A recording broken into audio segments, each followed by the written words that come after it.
नमस्कार। आप देख रहे हैं बिजनेस टुडे बाजार और लगातार हम लोग बजट की कवरेज हमारे पेज पर जारी है। हम लोग लगातार आपको हर एक अपडेट दे रहे हैं और जो इस वीडियो का जो मकसद है बनाने का, वो मकसद ये है कि बजट में बड़े बड़े ऐलान किए गए हैं, लेकिन उन ऐलानों का आप पर क्या असर होगा डायरेक्ट और इनडायरेक्ट वे में। तो उन जो बड़े बड़े ऐलान किए गए हैं उसमें से हम लोगों ने 5 पॉइंट्स ऐसे निकाले हैं जो सीधा आप पर असर डाल सकते हैं। इसी पर हम लोग चर्चा करेंगे। अंकुर जी, मेरा सबसे पहला सवाल कैपिटल एक्सपेंडिचर को लेकर है, कैपेक्स को लेकर है। 33% की बढ़ोतरी करके 10 लाख करोड़ कर दिया गया है। इसको किस नज़रिए से देखा जाए? देखिए, इसे समझने की सीधी सी सिंपल उपाय है कि सरकार अपने बजट में ऐलान किया है कि वो कैपेक्स यानी कि करीब 10 लाख करोड़ का एक कैपेक्स करेगी, सरकारी खर्च को बढ़ाएगी, कंजम्पशन को बढ़ाने की कोशिश करेगी, सिस्टम में लिक्विडिटी आएगी और सरकार चाहती है कि ज़्यादा से ज़्यादा नौकरी पैदा हो। एक साल से कम समय का समय है कि जब हम चुनाव में जाएंगे, तो चुनाव से ठीक पहले यानी कि एक साल में इंफ्रास्ट्रक्चर के जितने प्रोजेक्ट्स हैं उनके लिए और जो पोर्ट, एयरपोर्ट, रेलवे या जहाँ भी जो काम होना है, जहाँ भी सरकार को पैसा खर्च करना है, वो खर्च करने का उसने ऐलान किया है। तो 10 लाख करोड़ एक बड़ी रकम है, 3.3 जीडीपी का है। तो मुझे लगता है कि सबसे बोल्ड बड़ा स्टेप अगर हम कहेंगे बजट का, इस बजट का, तो यही होगा। बिल्कुल, क्योंकि लगातार हम लोग देख रहे थे कैपेक्स को बढ़ाने की मांग चल रही थी और सरकार ने पिछले बजट में भी काफ़ी बड़े ऐलान किए थे इसी को लेकर। इसका सीधे तरीके से आप ऐसे समझ सकते हैं कि सरकार जो है वो कैपिटल एक्सपेंडिचर का मतलब ये हुआ कि सरकार जो है पोर्ट्स बनाएगी, सड़कें बनाएगी, रोड्स बनाएगी, बिल्डिंग्स बनाएगी और उससे क्या होगा, रोज़गार पैदा होंगे। सीमेंट से लेकर रोड, स्टील, आयरन, ये सब चीज़ों की मांग जो होगी उसमें बढ़ोतरी होगी और इस हिसाब से कई तरह से रोज़गार इसमें पैदा होते हैं। सर, मेरा अगला सवाल जो है फिजिकल डेफिसिट के ऊपर है। सबसे बड़ी चिंता का सबब सरकार के लिए फिस्कल डेफिसिट था, लेकिन जो आने वाला वित्त वर्ष है FY24 की बात की जाए तो उसके लिए सरकार ने 5.9 का टारगेट तय कर दिया है और चालू वित्त वर्ष की बात की जाए तो वो जो है 6.4 जीडीपी का किया है। तो इसको किस तरीके से देखा जाए, मतलब अब जो 5.9 है, क्या राहत की बात है इस लिहाज से देखा जाए तो? देखिए, नहीं, इसको चिंताजनक है, इसको कोई राहत की बात नहीं की जा सकती। लेकिन सरकार और जो बाकी जो भी जो फिस्कल डेफिसिट पे टिप्पणी होती है, उसमें कोरोना महामारी जो बीच में आई उसको लोग डिस्काउंट कर देते हैं, क्योंकि उनको लगता है कि कोरोना अगर ना आता तो शायद फिर हम सरकार से भी जवाबदेही बनती कि हम फिस्कल डेफिसिट को कम ही रखें। बाकी जो रेटिंग एजेंसियां हैं वो भी सरकार पे दबाव डालती कि आपका इतना ज़्यादा है, या हम भी मीडिया में चर्चा करते। लेकिन कोरोना के बाद फिस्कल डेफिसिट भारत में नहीं, पूरी दुनिया में कहीं ना कहीं सभी सरकारों का गड़बड़ाया है।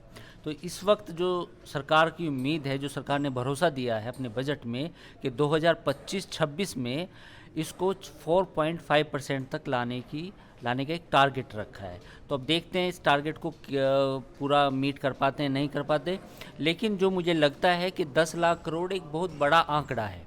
तो अगर सरकार को इतने पैसे खर्च करने हैं तो फिस्कल डेफिसिट की चिंता तो नहीं करनी होगी। तो फिस्कल डेफिसिट काबू में आना, और वो भी चुनावी साल में, मुझे नहीं लगता। बिल्कुल। फिजिकल डेफिसिट, जैसे हमने आपको कैपेक्स बताया किस तरीके से रोजगार पैदा हो सकते हैं, वैसे फिजिकल डेफिसिट भी है। अगर सरकार का जो राजकोषीय घाटा बढ़ता है तो सरकार लोन लेती है तो उसका जो भार है आपके ऊपर आता है। आपके ऊपर कैसे आता है? सरकार सब्सिडी में कटौती करती है और तरह की कई बचत स्कीम्स होती है, उसमें ब्याज दरों को कम करती है और अपने बोझ को कोशिश करती है कि ज़्यादा से ज़्यादा कम हो। तो इसका सीधा असर आप पे पड़ेगा, क्योंकि इस तरह का आकलन किया जा रहा था कि अगर जो फिजिकल डेफिसिट है FY24 के लिए अगर 6% से ज़्यादा होता तो फिर और ज़्यादा चिंता का विषय माना जाता। हालांकि सरकार ने इसका टारगेट 6% से कम कर दिया है। सर, अगला मेरा सवाल आपसे रहेगा कृषि को लेकर, क्योंकि मोदी सरकार का फोकस जब से 2014 से सरकार आई है तो कृषि को लेकर सरकार का बहुत ज़्यादा फोकस रहा है, किसानों की आय को दुगनी करने की। और इसके साथ ही इस बार हमने बजट में देखा एग्रीटेक स्टार्टअप हो या नेचुरल खेती हो, उस पर सरकार का सबसे ज़्यादा फोकस रहा है। तो उनको लेकर क्या बड़े ऐलान किए गए हैं? देखिए, सरकार ने मोटे तौर पे अगर हम कहें तो 2-3 बड़े ऐलान किए हैं। सबसे पहले हम किसानों की बात कर लेते हैं, फार्मर्स की बात कर लेते हैं। सरकार ने करीब 20 लाख करोड़ का एक लोन अमाउंट बताई है कि अगर किसानों को जो भी ऋण की ज़रूरत पड़ेगी वो उसके लिए इतना एक आंकड़ा है, उसमें आपको लोन दिया जाएगा। तो सरकार चाहती है कि जो एग्री सेक्टर है वहाँ पे किसी भी तरह से किसानों को या बाकी लोगों को लोन की कमी ना हो। यानी कि बैंकिंग सिस्टम में इतनी लिक्विडिटी मौजूद रहे कि किसानों को चाहे फसल बीमा योजना है, चाहे किसानों को खेती के उपकरण खरीदने हैं या किसानों को कोई भी तरह का ऋण चाहिए तो वहाँ ऋण में कमी ना हो। तो पहला अनाउंसमेंट तो ये है। दूसरा, ऑर्गेनिक खेती को बढ़ावा देने के लिए भी सरकार ने प्रावधान किया है। तीसरा, एग्री टेक स्टार्टअप, हमारे देश में स्टार्टअप की एक नया इकोसिस्टम तैयार हो रहा है। तो सरकार ने कहा है कि एग्रीकल्चर सेक्टर में एग्री स्टार्टअप को भी बढ़ावा देने के लिए अलग से एक फंड बनाया गया है और कुछ रियायत भी दी गई हैं टैक्स पे।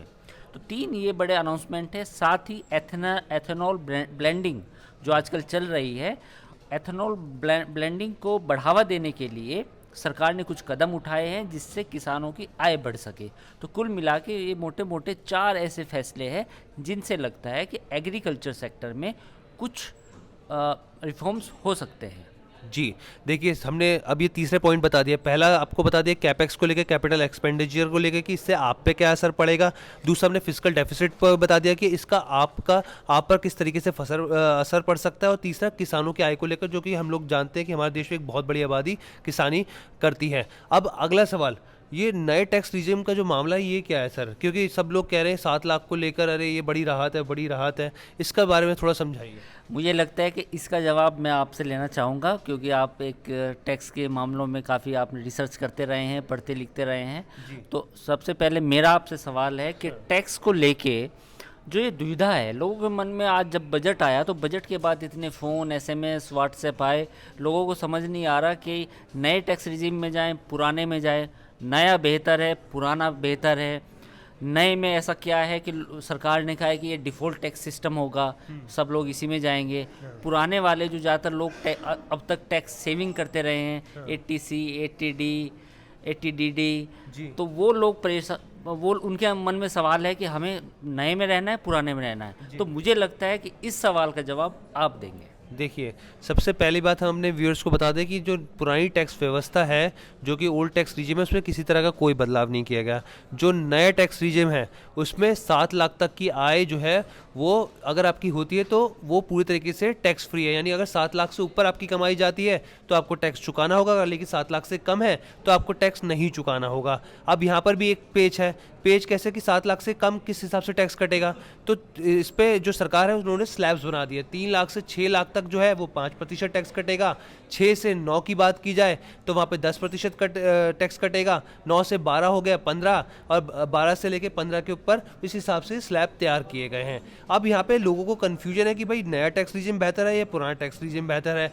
तो आपको इस चीज़ का जवाब भी मिल जाएगा, क्योंकि देखिए जो पुरानी टैक्स व्यवस्था है उसमें आप आराम से इन्वेस्टमेंट कर सकते हैं। बहुत सारे आपके पास विकल्प हैं, 80C है, 80D है, और कई तरह के और भी विकल्प हैं जहाँ पे NPS जो है 50,000 रुपये की अतिरिक्त टैक्स छूट मिलती है। तो बहुत तरह के विकल्प आपके पास हैं, लेकिन नई टैक्स रिजिम में बहुत ज़्यादा विकल्प नहीं है। और खासकर अभी जो ऐलान किया गया वित्त मंत्री ने कि 5-15 लाख के ऊपर अगर आपकी कमाई है तो आप स्टैंडर्ड डिडक्शन का फ़ायदा ले सकते हैं, जो 50,000 से बढ़ाकर 52,800 कुछ समथिंग कर दिया गया है। तो यहाँ पर जो है अभी टैक्स पेयर के मन में दुविधा है, लेकिन इसके ऊपर पूरा क्लैरिटी जैसे ही मिलेगी हम लोग आपके सामने लेकर आएंगे चीज़ें। तो ये तो सर हो गई इनकम टैक्स की बात। अब अगला और आखिरी सवाल हर एक इंसान जानना चाहता है, ये आपकी जेब की बात है। और हम लोगों ने कहा था कि 5 ऐसे पॉइंट्स हम रखेंगे जो आपकी जेब से जुड़े होंगे। क्या सस्ता हुआ, क्या महंगा हुआ, हर कोई यही जानना चाहता है। देखिए, जो चीज़ें सस्ती हुई हैं, मोबाइल फ़ोन, टीवी, और ये बताइए कि आप गाड़ी खरीदने वाले थे?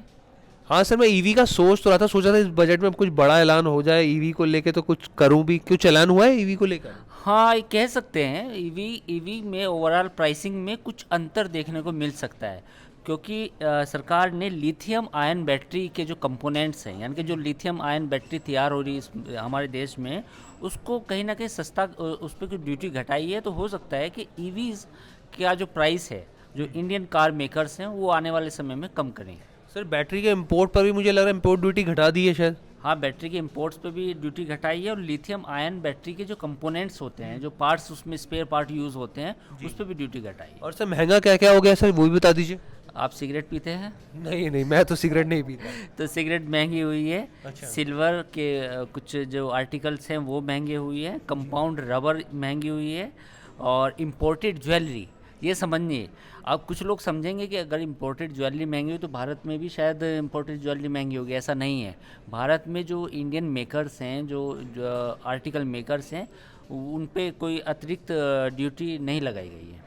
अच्छा, तो ये देखिए, ये पूरा समअप था, पूरा विश्लेषण था, हम लोग आपके लिए लेकर आए थे आपको समझाने के लिए कि बजट के जो 5 बड़े पॉइंट्स, जो सबसे मेन पॉइंट्स हैं जिसका सीधा असर आपकी जेब पर पड़ेगा, इस तरह के हमने विश्लेषण किया था। उम्मीद करते हैं आपको पसंद आया होगा, और अगर आपके मन में अभी भी कोई संशय है और आप चाहते हैं हम लोग उसके ऊपर वीडियो बनाएं, आप हमें कमेंट कीजिए। हम ज़्यादा से ज़्यादा कोशिश करेंगे आपके हर एक सवाल का जवाब देने के लिए। बहुत बहुत धन्यवाद। धन्यवाद।